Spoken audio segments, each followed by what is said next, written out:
Nu, įdėjau teisėjo švilpukas, beje, šiom Jeremy Obi.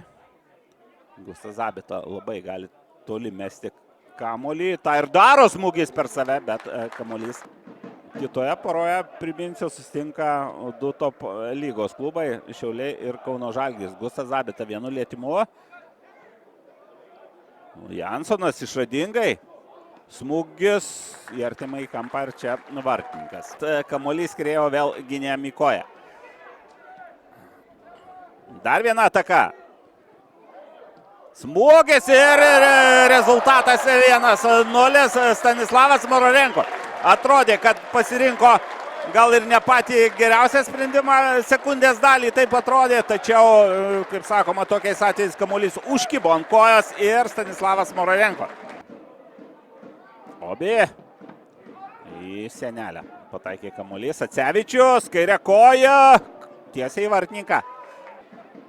Bet jo smūgius blokuodavo gynėjai. Čia 2-0. 2-0 Evansas apie. Susitvarkė kamuolį baudos aikštelės, nors vienu metu atrodė, kad to jam padaryti ir nepavyks.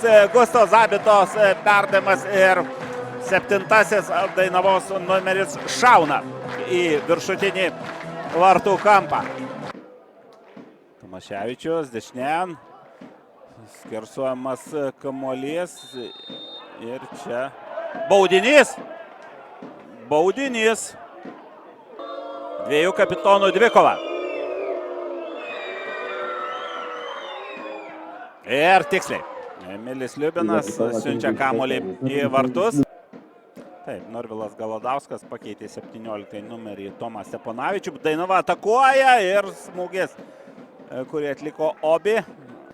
Stengiasi anksčiau pasitikti varžovus. Čia geras perdavimas nuo šalies nėra. Šiaudvytis ir keli žaidėjai. Geras perdavimas apie. Siunčia kamuolį po skersiniu. Rezultatas 3-1. Na, puiki ataka. Jeremy Obi. Duoda ten pamokų. Obi ir šalia vartų. Mororenko, Obi, na, vėl ir vėl pro šalį. Ne. Tai baudos aikštelė, bet šį kartą to nėra būtina. Mororenko, smūgis, dar vienas smūgis ir kiek nedaug trūko. Pergalė 3-1, Alytaus Dainava įveikė šį kartą Transinvest B ekipą. Šiandien vėl matėme nemažai įvarčių, 4. Matėme daug įdomių epizodų.